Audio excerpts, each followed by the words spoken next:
शायरी कुछ न थो ॼाणा फ़क़ति इनाम हूंदो आहे। कलम हथ में खणा थो इश्क़ ई इमाम हूंदो आहे। पतो न आहे अलाए छा लिखां थो, बस लिखां थो पियो तके तहरीर ॾिसंदो त तुंहिंजो नाम हूंदो आहे।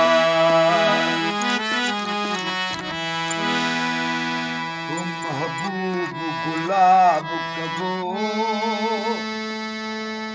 त पोइ खार ज़रूरी आहे। हिन प्यार जे दुनिया में आज़ार ज़रूरी आहे। हिन प्यार जे दुनिया में आज़ार ज़रूरी आहे। महबूब गुलाब कबो त पोइ खार ज़रूरी आहे। हिन प्यार जे दुनिया में आज़ार ज़रूरी आहे। हिन प्यार जे दुनिया में आज़ार ज़रूरी आहे। ठीकु आहे। फिरदौस जे दुनिया जो दस्तूर न मन हलंदो। तूं हूर परी नाही, जिब्राइल नहीं बंदो।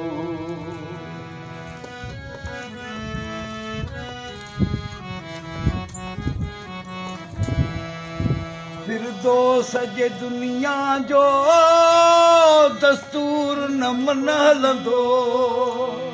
तूं हूर परी नाही, जिब्राइल नहीं बंदो।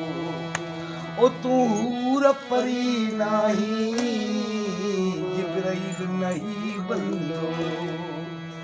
इंसान ॿई आहियूं, इज़हार ज़रूरी आहे। हिन प्यार जे दुनिया में आज़ार ज़रूरी आहे। हिन प्यार जे दुनिया में आज़ार ज़रूरी आहे। महबूब गुलाब कबो त पोइ खार ज़रूरी आहे। हिन प्यार जे दुनिया में आज़ार ज़रूरी आहे। ओ हिन प्यार जे दुनिया में आज़ार ज़रूरी आहे।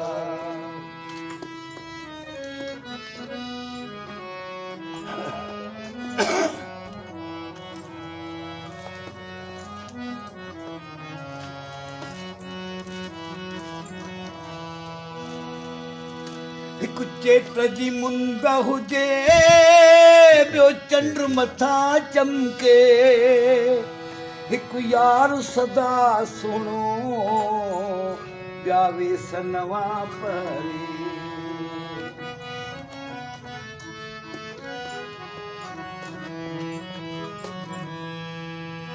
हिकु चेट जी मुंद हुजे, चंड मथां चमके।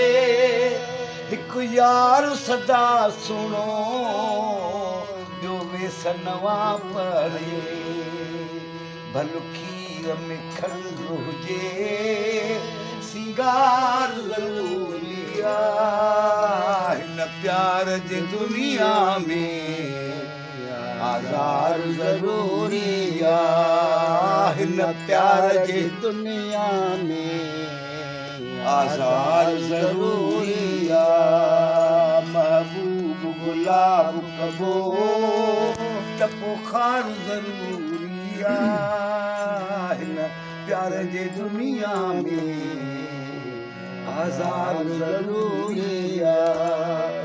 हिन प्यार जे दुनिया में आज़ार ज़रूरी आहे।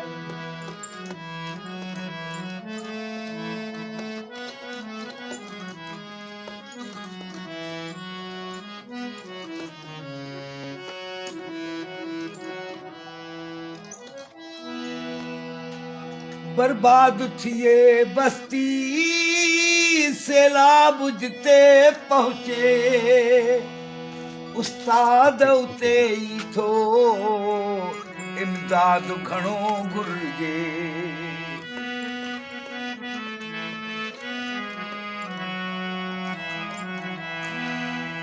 बर्बाद थिए बस्ती सैलाब जिते पहुचे उस्ताद उते ई थो इमदाद घणो घुर्जे दिल दी त तबाह थिए त पोइ प्यार ज़रूरी आहे हिन प्यार जे दुनिया में आज़ार ज़रूरी ओ हिन प्यार जे दुनिया में आज़ार ज़रूरी बचपन की मोहब्बत को दिल से न जुदा करना जब याद मेरी आए मिलने की दुआ करना ओ जब याद मेरी आए मिलने की दुआ करना